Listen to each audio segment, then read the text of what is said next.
Hi, I'm Ashley Adamson. Yeah, and I have allergies, so excuse me for the voice. I wanted to bring up something that I've been working through, and maybe this will help you.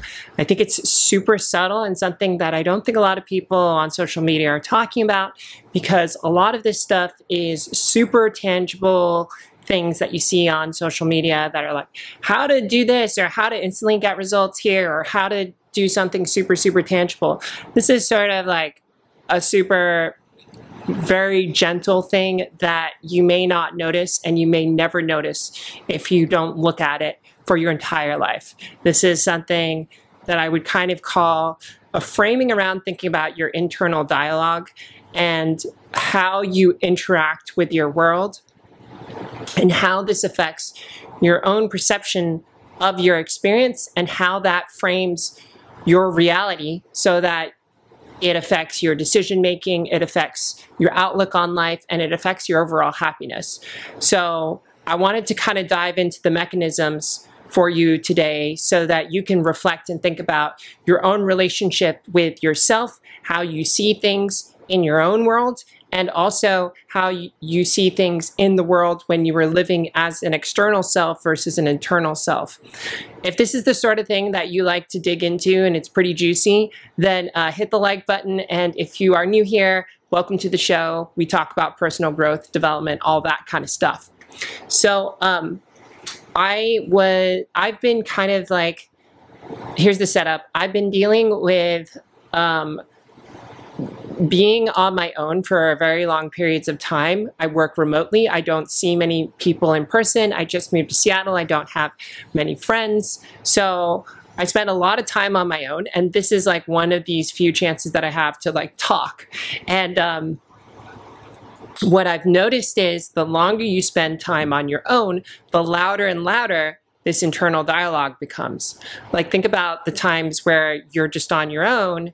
How is your experience when you're on your own versus when you're hanging out with a friend or when you're with family or someone else? Like there is a different experience of yourself in a social experience versus in a non-social experience.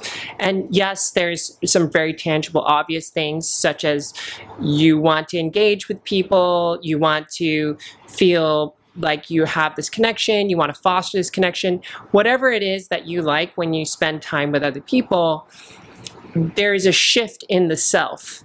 And we're not so conscious of it because I think it's such a fluid thing, but there is a shift inside yourself. Now, what is that shift? What's going on there? Well, we could say that there's a socially constructed self, and we could say there's like an internally constructed self, and these two selves exist separate from each other, but can fluidly move from one to the other when another person enters the room or you enter a social situation. I mean, think about as you develop as a child and you grow up. When you were a child, you may have blurted out things that you were feeling, and you had very little understanding of what a social self was because no one told you to be appropriate because you were just a kid and you didn't have no knowledge of this. So you get upset, you start yelling, you start being upset. But as you get older, you start to become more aware of your social setting, and now you are engaging in a more social self. Like I got upset today and I didn't just blurt it out. I'm super upset at you for doing X, Y, and Z. Like think about when you're upset, how do you manage that? And then this is kind of where you start to have a conflict with your internal self versus your external self. So if someone says something that's upsetting to you, your internal self is going to get triggered. How is that feeling? What's coming up for you? And then how do you diffuse or engage in this social setting now? Because now you're kind of, in a way, it's disorienting. Like, how does it feel to you when you're upset in a social setting? It kind of feels like you've become separated in a way because, or at least for me, because you're now experiencing a discord between your social self in the social experience and your internal self in your internal experience. And this is where, you know, if you start spiraling off, which is sometimes what happens to me, I am going to lose myself in the social situation, and then I don't know where I am. And so, like, if you can start to see this, you can start to notice how you have two separate parts of yourself. Now, what's productive about this? What can you gain from knowing this? Become aware of the two different selves that you exist as. One is maybe more social and the other one is not. And think about how you're engaging and using these two mechanisms. Because here's the interesting thing is, you can engage your social self when no one is around. And if you shift into your social self, that can make your experience with yourself different. For me, it's actually been making my experience better because my internal self, the internal dialogue, can become obsessive. It can start to lead me down paths that are anxiety-inducing. It can lead me down paths that make me feel like more trapped. And that perfectionist attitude can actually make me feel like I'm not doing anything really well. But my social self is much more chill, much more allowing of flaws and things to happen, and a lot less high expectations of things. And maybe this is something that I've designed because that's a much easier social self to work with. And when you think about relationships, you think about how your social self kind of gets degraded to a point where it's just the internal self working with another internal self. And this is why all of these things come up in relationships, right? Because the internal self, which doesn't get a lot of time in a social context, suddenly gets a lot of time in a social context between another person.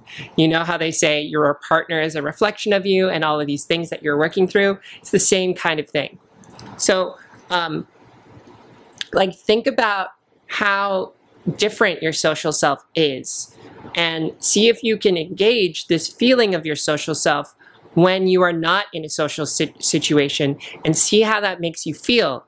The easiest way to do this is when you have a social experience, come home and continue to, and when you're alone, continue to play out that feeling within your head of feeling like you are in a bit of a social setting. And you can even refer to yourself by your name to actually encourage this sense of a social experience of yourself. And if you become aware of just this separation and you start to practice and put into place ways in which you can engage and exercise this part of your brain, I think you're going to start to realize how much your reality is constructed in this way where you have this separation of social self versus an internal self, and you can have this divergence of personality, you can have this divergence of authenticity, and how do you kind of bring these two things closer to the center so you can feel more authentic, you can feel more embodied and more present in yourself. So I wanted to get that out there for you today. If this is something that you like and you'd like to see more, please like, please subscribe, please join me, support me so I can keep the show going. I can have all of the people that support me work on this kind of stuff. And I'd love to see you in another episode soon. Thank you. Bye-bye.